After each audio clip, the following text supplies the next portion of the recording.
সুপ্রভাত বন্ধুরা, কেমন আছো সবাই? আশা করছি সবাই খুবই ভালো আছো আর আমরাও বেশ ভালোই আছি। মুক্তধারা আরেকটি নতুন ব্লগে তোমাদেরকে অনেক অনেক স্বাগত আর ভালোবাসা জানিয়ে আজকে ব্লগটি আরম্ভ করছি। আজ হলো রবিবার আর এখন বাজছে সকাল 8টা। তো দেখতে পাচ্ছ রবিবারে জামা ষষ্ঠী ছিল, যে মা সমস্তটা জামা ষষ্ঠী জোগাড় করে দিয়েছে। তো মা তো যেতে পারবে না, মীরা আর মাম্পু যাচ্ছে। মীরা নিয়ে নিয়েছে পুজোর জিনিসগুলো, আর মাম্পু নিল একটা ঘটিতে জল নেবে ওইখানে বললো, আর ভুজ্জিটা নিয়েছে প্লাস্টিকে করে। তো দুজনে বেরিয়ে যাচ্ছে, দুজনেই স্নান টান করে নিয়েছে সকাল সকাল। আর এই যে দুজন যাচ্ছে এখন পুজো দিতে। আমি আর দিদি গেলাম না, যেহেতু আমার শ্বশুরবাড়িতেও আঁকুড়ি নেই আর দিদি শ্বশুরবাড়িতেও নেই। তো ওই জন্য মা বললো যে না, তোদের যখন আঁকুড়ি নেই, ষষ্ঠী নেই, তখন তোদেরকে যেতে হবে না, এরাই দুজন যাক। তবে হ্যাঁ, ক্যামেরাটা মাম্পুর সঙ্গে দিয়ে পাঠাবো, ওরও একটু ওখানে ভিডিও করে নেবে, তারা তোমাদের সঙ্গে আমি একটু শেয়ার করতে পারো। এই যে এখানে এটা হলো আমাদের ষষ্ঠীতলা। এখানে আমাদের সমস্তটাই পুজো টুজো হয়, মানে কারো ভুজনো হোক, বিয়ে বাড়ি হোক, পৈতে হোক, এই ষষ্ঠীতলাতেই আমাদের আসা হোক, বা কোনো ষষ্ঠী পুজো হোক, আমাদের এই ষষ্ঠীতলাতে এসে নিয়ে পুজো করা হয়। এই যে দেখতে পাচ্ছ, আর এই যে এখানে একটা দেখো বজরংবলী ছোট্ট একটা মন্দিরের মতন মূর্তি আছে, মন্দিরের মতন ছোট্ট একটা। আর জেঠিমা আছে, জেঠিমায় পুজো টুজো সব করে দেন এখানে। জেঠিমাই মানে আমাদের এখানে পুরোহিত হবে না, পুরোহিত ছেলেদেরকে বলা হয়। যাই হোক, যাই বলো তোমরা। তো জেঠিমা পুজো করে দিচ্ছেন, আর মাম্পু আছে, মীরা আছে। মীরা সমস্তটা, মা সমস্তটা মীরাকে বুঝিয়ে দিয়েছে যে কোনটা নামিয়ে দিবি, কোনটা না দিবি। তো মীরা সমস্তটা বুঝে নিয়েছে, আর মীরা সব নামিয়ে দিচ্ছে।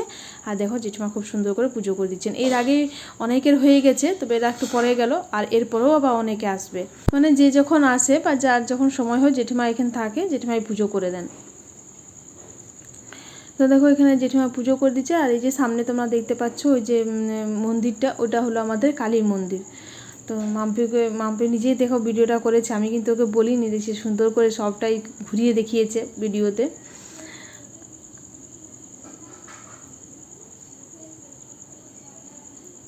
এই যে তোমার মন্দিরটা দেখছো, এটা হলো আমাদের কালী মন্দির। আমাদের গ্রামে দুটো দুর্গা মন্দির আর দুটো কালী মন্দির, দুটো করে আছে। তারপরে শিব মন্দির আছে। এই যে তোমার বজরংবলী, আরেকটা খুব বড় বজরংবলী মন্দির আছে। তো দেখো এদের পুজো করা হয়ে গেছে, আরেকজন এসছেন, উনিও পুজো করে নিচ্ছেন, জেঠিমা পুজো করে দিচ্ছেন। আর এদের হয়ে গেছে, এরা এরপর বাড়ি যাচ্ছে।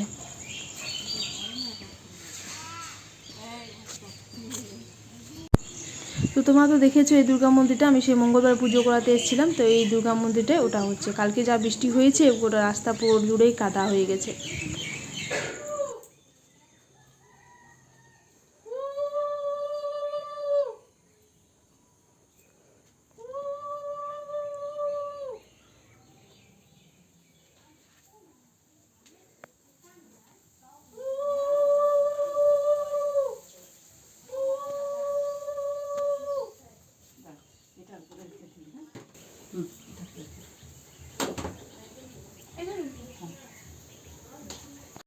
এরপর আরম্ভ হলো জামাই ষষ্ঠীর টিকা ফোঁকা। তো প্রথমে জিজু বসে গেছে ফোঁটা নিতে, তারপরে আমার বরকে দেবে মা। প্রথমে বর থেকে আরম্ভ হলো আর কি। তো তারপর তোমরা দেখতে থাকো, একে একে সবাইকেই দেখতে পাবে আমাদের পরিবারের।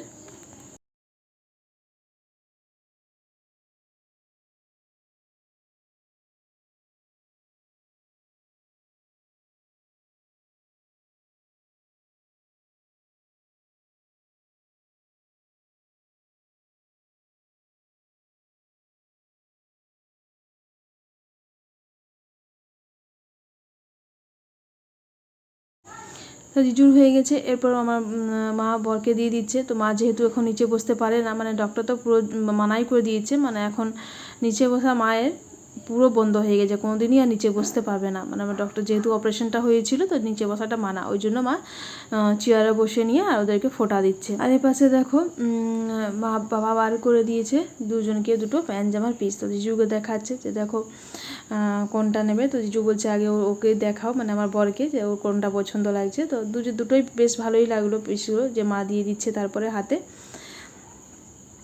জিজুও নিয়ে নিয়েছে। তো এরপর এই জামাই ষষ্ঠীর, মানে জামাইয়ের তো প্রথমে যেহেতু জামাই ষষ্ঠী, তো জামাইয়ের প্রথমে ফোঁটা দেওয়ার। তো মা দেখো দুজনকে দিয়ে দিয়েছে টিকা ফোঁকা। এরপর হবে আমরা বসবো। তো এরপর মাম্পু বসে গেছে। আমাদের এখন স্নান হয়নি, দিদি স্নান হয়ে গেছে। এরপর আমি যাব স্নান করতে। তো বললাম যে ঠিক আছে, আগে নাতিদিকে দিয়ে দাও, তারপর তখন আমাকে দিদিকে দেবে। তো মাম্পু প্রথমে বসলো, এরপর বসবে বেটু, তারপরে আমাকে মাকে দেবে। তারপরে বাড়িতে যারা আছে, কাকিমা, মীরা, কাকুরা, সবাইকেই মা দেন ফোঁটা।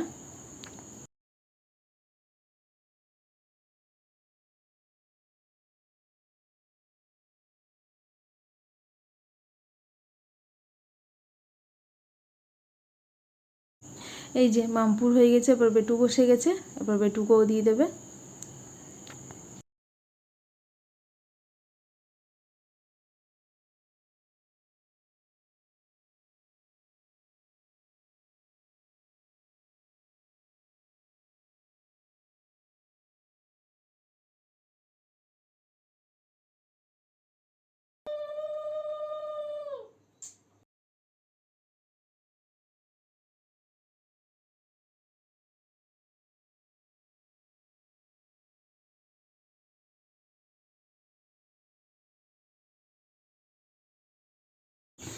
তো তারপর ইনি হলেন আমার ছোটো কাকু। ছোটো কাকুকেও মা ফোঁটা দিয়ে দিয়েছে, মানে টিকা দিয়ে দিয়েছে, ছোটো কাকুরও হয়ে গেছে।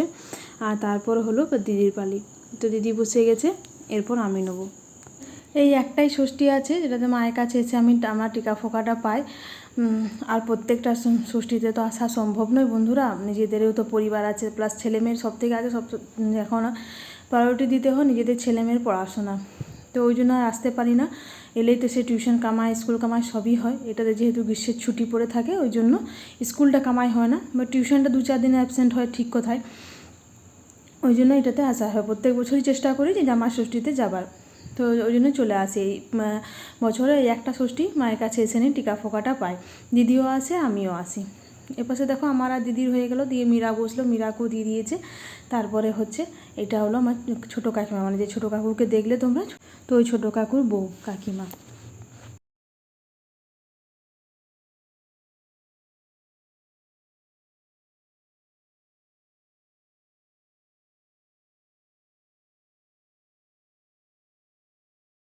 এই কাকিমারই 2 মেয়ে, মীরা আর এই যে পুচকি ইরা। তো মীরাকে তো তোমরা চিনেছো, আমার ব্লগে অনেকবারই দেখেছো। আর এই যে ইরা, এটা হলো মীরার ছোট্ট বোন, মানে আমাদের বোন বলতে পারো। তো এই কাকিমার 2 মেয়ে, মীরা আর ইরা। তো দেখো ইরাও খুব সুন্দর করে ফোঁটা নিয়ে নিচ্ছে মায়ের কাছে। এখন ছোট, বসতে পারছে না, দিয়ে তাও খুব সুন্দর করে কিউটভাবে মায়ের কাছে ফোঁটা নিয়ে নিল।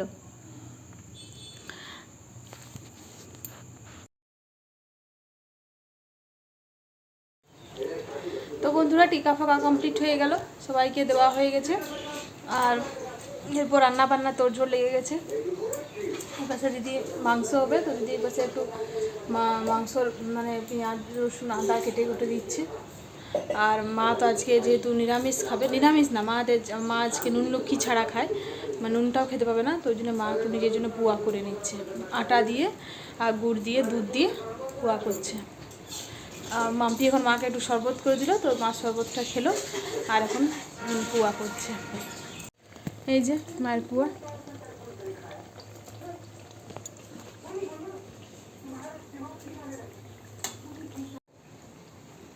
তো এই পাশে কাকিমাও তারপর ডাকলো। এটা হলো আমার আরেকটা কাকিমা, মানে আমরা একটা উঠোনে সবাই থাকি, বুঝলে, একটা উঠোনে আমাদের সবারই বাড়ি। তো এটা হলো আরেকটা কাকিমা, তো ডাকলো আমাদেরকে ফোঁটা নিতে। তো ওই জন্য আমরা চলে এলাম। তো প্রথমে দিদি নিল, আর এর আগে 2 জামাই নিয়ে গেছে, ওদের আর ভিডিও করা হয়নি। 2 জামাইও এসেছিলো কাকিমার কাছে নিতে, মানে আমার বড়া দিদি জিজু, মানে দিদি বা জিজু, তো ওরাও নিয়ে গেছে। তারপরে আমরা এলাম ছেলে মেয়েকে নিয়ে। তো দেখো একটা উঠোনেই আছে সামনে একদম।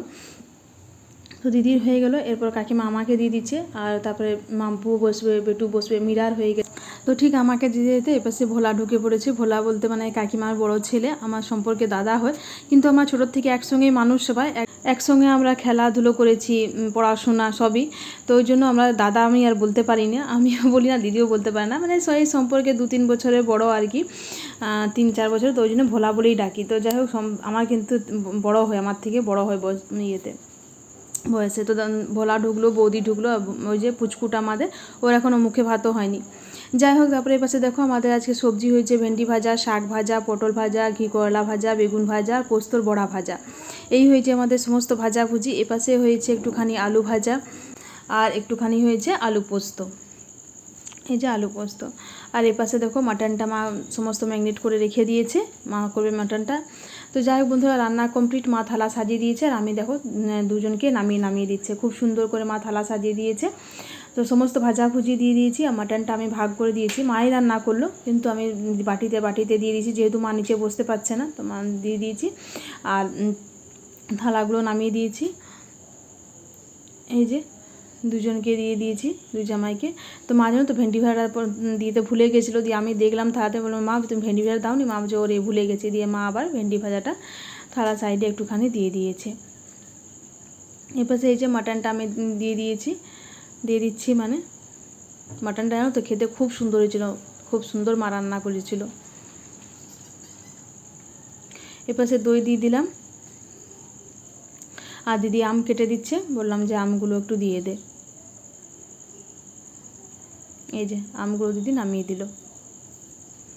তো যাই হোক বাড়িতে ওদের খাওয়া হয়ে গেছে, মানে জিজুর হয়ে গেছে, আমার বরের হয়ে গেছে, বাবার হয়ে গেলো, ছেলে মেয়ের হয়ে গেছে। এরপর বসেছি আমি আর দিদি। মা তো উপরে, মানে মা আজকে তো খাবে না ভাত যেহেতু।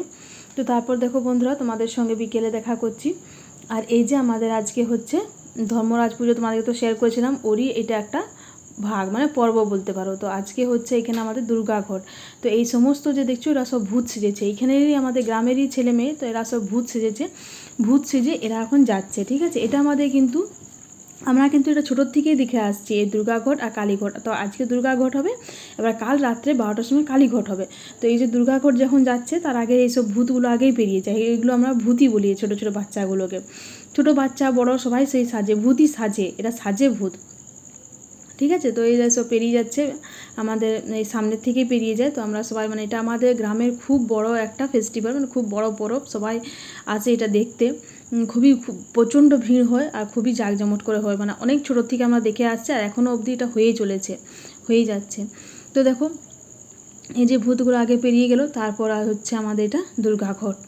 একটা লোক মানে 7 দিন ধরে উপোস টুপোস করে থাকে, দিয়ে তারপরে আজকের দিনে দুর্গাঘট সাজে। এই যে তোমরা দেখতে পাচ্ছ লোক, মানে ওনাকে ধরে ধরে নিয়ে যাচ্ছেন, উনিই হয়েছে দুর্গাঘট সেজেছেন। আর মায়ের মাহিতি যা শুনেছি অবশ্য আমরা, মানে যেখানে সাজায়, মানে যেখানে ওনাকে সাজানো হয় ওখানে নাকি সাজানোর পর যখন উঠে যখন দাঁড়ায় তখন একবার নাকি অজ্ঞান হয়ে যায়। আর তারপরে নাকি ছোটো ছোটো মুরগির বাচ্চা পা করে ওকে ওনার পায়ের নিচে দেয় মুরগির বাচ্চাগুলো, দিয়ে পা করে মুরগির বাচ্চাকে মেরে দেয়, তারপরে তখন নাকি ওনার জ্ঞান ফেরে। তো ওইখানে তো আমরা দেখতে যেতে পারি না, মানে কোনো মেয়ে ছেলেরাই যায় না, তবে হ্যাঁ বাবারা কাকুরা বা ওই দাদারা যায়, তখন ওদের মুখে শুনেছি। তো তোমরা দেখতে পেলে ওই পাশে মন্দিরে ঢুকে পড়েছিল, মন্দিরে ঢুকে নিয়ে আর একবার অজ্ঞান হয়ে যায়। যখন মন্দিরে অনেকবার হয়, রাস্তা অনেকবার হয়, তো যতবারই অজ্ঞান হয় ওই ছোটো মুরগির বাচ্চাগুলো, একদম ছোটো ছোটো বাচ্চাগুলো পায়ের নিচে দিয়ে দেয়, মানে ওনার পায়ের নিচে দিয়ে দেয়, দিয়ে পা করে টেপা করায়। ওনার তো কিছু মানে সেন্স থাকে না নাকি, শুনেছি ওনার কিছু সেন্স থাকে না, পা তুলে নিয়ে মুরগির বাচ্চার উপরে দেওয়া হয়, দিয়ে পাটা দিয়ে মুরগির বাচ্চাটাকে মেরে দেয়, তারপরে নাকি জ্ঞান ফেরে। তো যাই হোক এটাই আমাদের এখানে নিয়ম, মানে এইটাই আমাদের চলে এসেছে, আমরা ছোটোর থেকে এটাই দেখে এসেছি। এটা হলো আমাদের দুর্গাঘট, তো তোমাদের সঙ্গে একটুখানি শেয়ার করলাম। তারপরে দেখে এসে নিয়ে আর একটুখানি করলাম ম্যাঙ্গো শেক, একটুখানি দুধ ছিল বাড়িতে আর অনেকগুলো আম ছিল। তো মা কী করবো, তো সন্ধ্যের সময় ভাবলাম সবারই 1 গ্লাস করে একটুখানি ম্যাঙ্গো শেক করে দিই। তো একটুখানি ম্যাঙ্গো শেক হলো। আর তারপরে রাত্রেবেলায় আছে, রাত্রেবেলা আমাদের ডিনারে আছে ওই মাংসটা দুপুরে করেছিলাম, ওই মাংসটা হয়েছে, আর রুটি আছে, আর একটুখানি কিছু বাইরের থেকে সবজি নিয়ে কিনে আসা হবে। তো চলো বন্ধুরা, তাহলে আজকে ব্লগটা এই পর্যন্তই রাখি। তোমাদের যদি ব্লগে কোনো অংশটি ভালো লেগে থাকে তাহলে তোমাদের কাছে অনুরোধ হলো ব্লগটি আমার লাইক কমেন্ট আর শেয়ার করার। আর আমার চ্যানেল যদি কোনো নতুন ভিডিও হয়ে থাকো তো চ্যানেলটি সাবস্ক্রাইব করে পাশে থেকে যেতে পারো। কাল আবার চলে আসবো, সবাই ভালো থেকো, পাশে থেকো, সুস্থ থেকো, টাটা।